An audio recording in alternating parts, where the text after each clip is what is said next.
Welcome student, myself Praveen Mishra. इस video में हम इक्वालिटी को डिस्कस करेंगे। ओके, अभी हम डिस्कस कर रहे थे, जस्ट हमने डिस्कस किया था आपको कास्ट डिस्क्रिमिनेशन के बारे में। लास्ट वीडियो में हमने डिस्कस किया था। इस वीडियो में हम जा रहे हैं डिस्कस करने, going to discuss the topics many forms of untouchability. Many forms of untouchability.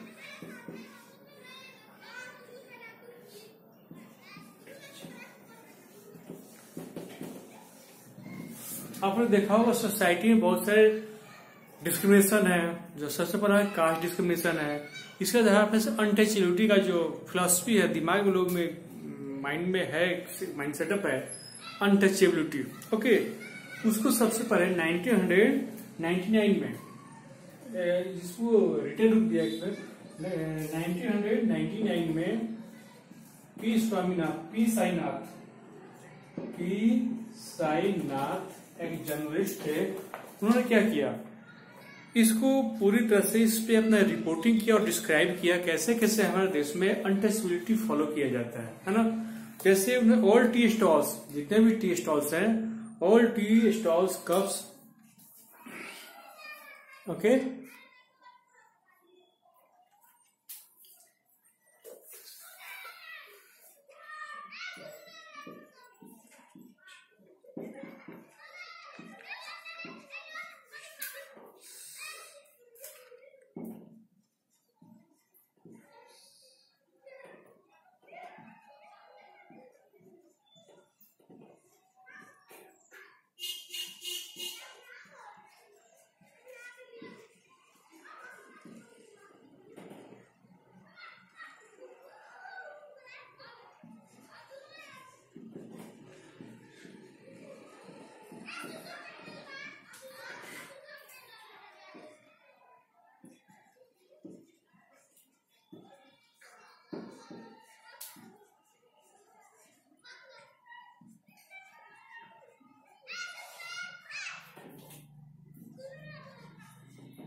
Okay.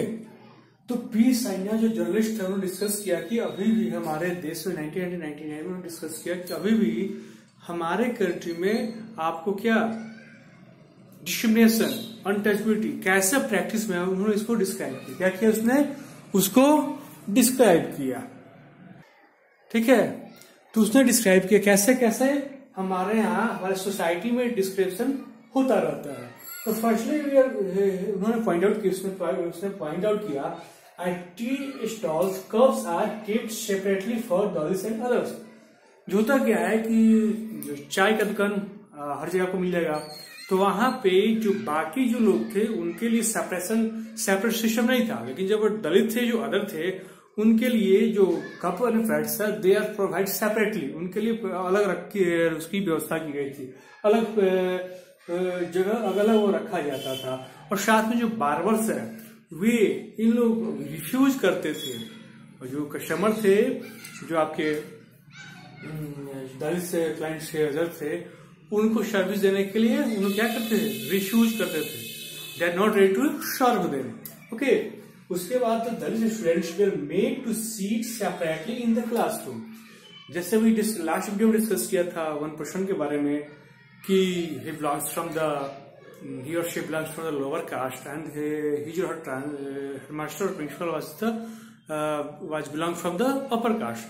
And what type of problem faced by him or her, that was discussed in last video.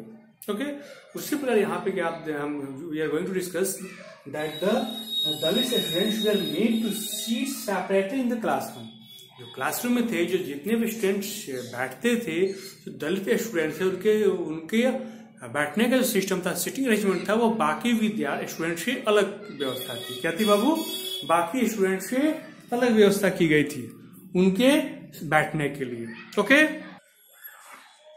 और next topic है Dalit grooms were not allowed to ride horse in wedding procession. शादी समारोह होता था, उसमें दूल्हे जो घोड़े पर जाते हैं, वे जो दलित थे, जो दलित ग्रूम्स थे, वे घोड़े पे सवार होके नहीं जाते थे. मैरिज के लिए, शादी के लिए नहीं जा सकते थे. इस प्रकार बहुत सारे जो एग्जाम्पल्स के द्वारा जो पी साईनाथ जो जर्नलिस्ट थे, उन्होंने इंडियन हमारे सोसाइटी में जो क्या इविल प्रैक्टिसेस चल रहे थे, उसको बहुत सुंदर, बहुत अच्छे तरीके से उसको अटेंशन में लाने का प्रयास किया. What was the common effects to was the social problem, उसका क्या इम्पैक्ट था, what and succeed to drawing the social problem and its impact on the already weaker section of society. और जो इसका इम्पैक्ट क्या है और इसका प्रभाव क्या है वीकर सेक्शन पे, इसको ड्रॉ करने में बहुत अच्छी तरह से सफल हुए. ओके, और उसको जो इंडियन जो गवर्नमेंट थी, उसके द्वारा भी इंटरेस्ट आया, गवर्नमेंट का इंटरेस्ट इस पे आया कि कैसे उन्होंने मेकिंग कंसेंट, उसने एफर्ट गवर्नमेंट का आया कि इसको पूरी तरह से हमारे आदर्श जो सोसाइटी में इसको रोकने का प्रयास गवर्नमेंट के द्वारा शुरू किया गया.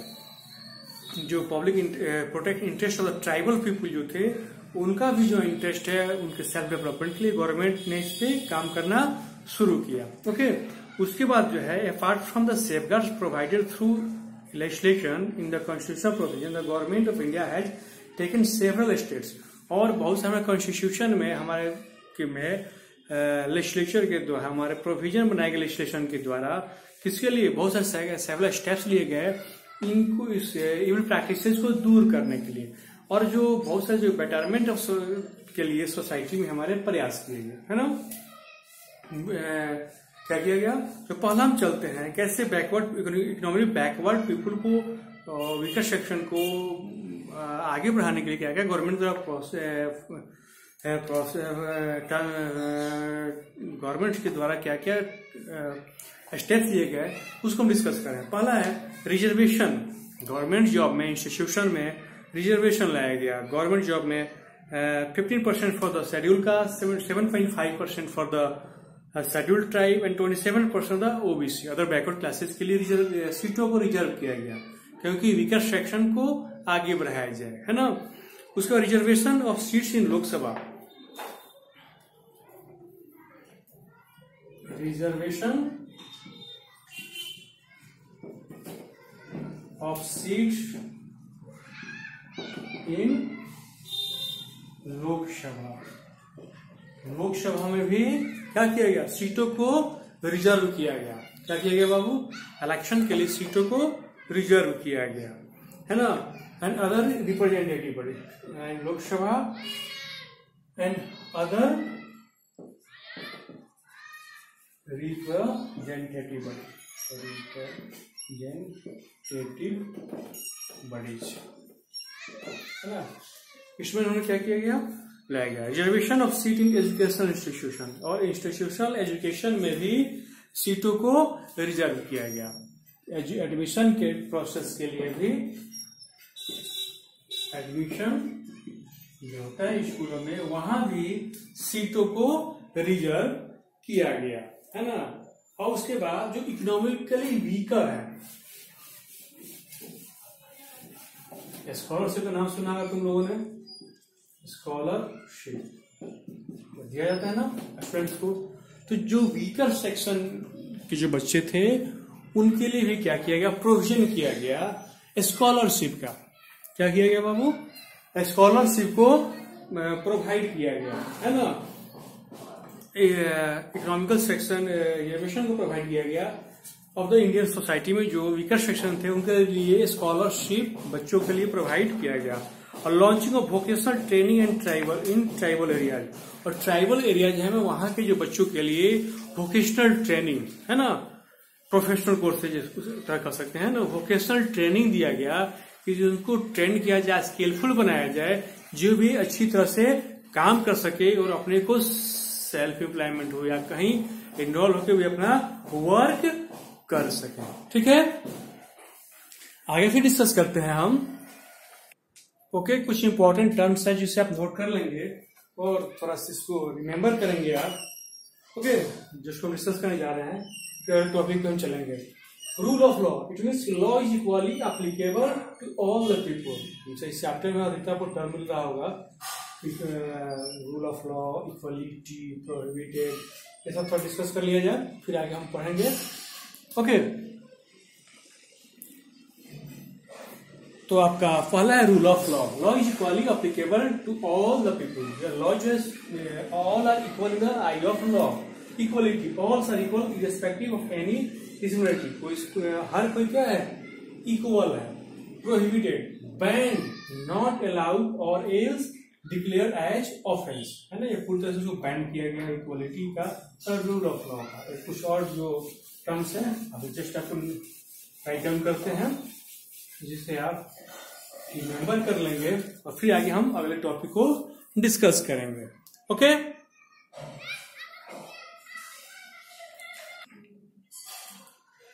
अब है नोट करते हैं वो प्रीएम्बल। ओके, एन इंट्रोडक्शन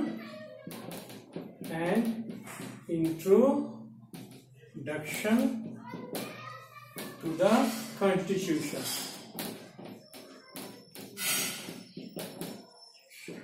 हमारे कॉन्स्टिट्यूशन का जो इंट्रोडक्शन। अगला टॉपिक है आपका मिलेगा इसमें आगे topic apartheid, it means a policy of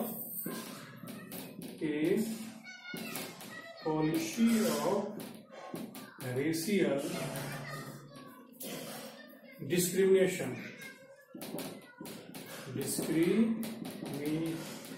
discrimination okay, followed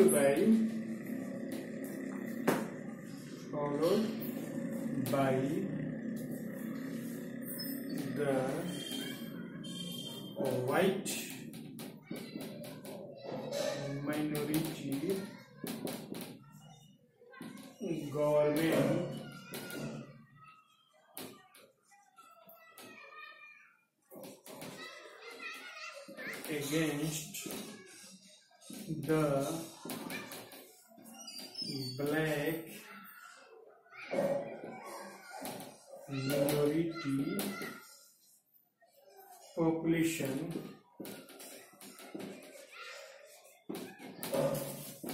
of South Africa।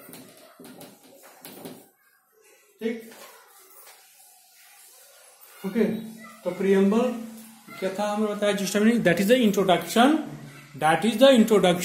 To the constitution, या कॉन्स्टिट्यूशन का इंट्रोडक्शन है। एपेटाइट या साउथ अफ्रीका के टर्म में है, it policy of racial discrimination followed by the white minority group government against the black majority population of South Africa. What are the discrimination was taken place by the white minority group government of South Africa against the black population of South Africa. South Africa black लोगों का है, लेकिन वहां पे government किसका था शुरू में, व्हाइट लोगों का था। बाद में जो आप नेल्सन मंडेला का नाम सुना होगा, जिन्हें साउथ अफ्रीका गांधी कहा जाता है ना, बहुत सारे प्रयासों के बाद उनको जेल में रहना पड़ा। उसके बाद उन्होंने क्या किया, उन्होंने सफलता मिली, फिर वहां के प्रेसिडेंट हुए। ओके, और किस पर उन्होंने जो लोगों का डिस्क्रिमिनेशन था उन्होंने दूर करने का प्रयास में पूरी तरह से क्या हुए, सफल हुए, है ना। अब आगे हम डिस्कस द नेक्स्ट टॉपिक। अगला टॉपिक हम जहां से डिस्कस करने, equality in Indian constitution. Equality in Indian constitution.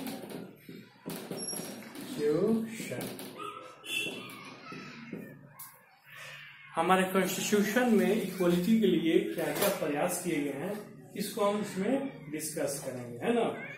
Equality,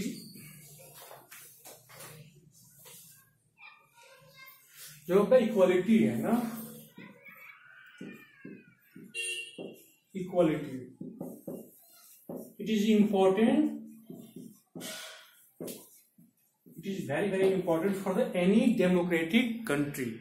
equality के बिना हम किसी भी, आपको क्या कह सकते हैं, किसी भी डेमोक्रेटिक कंट्री को इमेजिन नहीं कर सकते हैं। इक्वलिटी उसका मेन जो बेसिस है ना, जिसके बेस की वह डिपेंड है। ओके, इसको हम डिस्कस कर रहे थे। Anyone can not be discriminated on the basis of, जैसे आगे भी डिस्कस हमने किया था, in any democratic country, topic of equality in Indian constitution. हमारे कॉन्स्टिट्यूशन में यह प्रोविजन किया गया है कि anyone can not be discriminated on the basis of caste, sex, religion, creed, है ना। किसी धर्म पे हम किसी के साथ डिस्क्रिमिनेशन नहीं कर सकते। They are the very important, this is a very important factor for any democratic country. Okay, all are equal in the eye of law. All are equal in the eye of law. जितने भी citizens हैं country के भी, सब कोई क्या है, equal है in the eye of law. और कोई भी discrimination, this is rule of law and there is no discrimination can be takes place on the basis of anything, है ना। किसी भी आधार पर कर सकते हैं कि यहाँ पे किसी भी कंट्री में डिस्क्रिमिनेशन नहीं किया जा सकता है।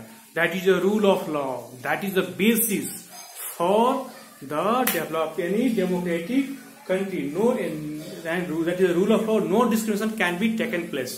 ओके,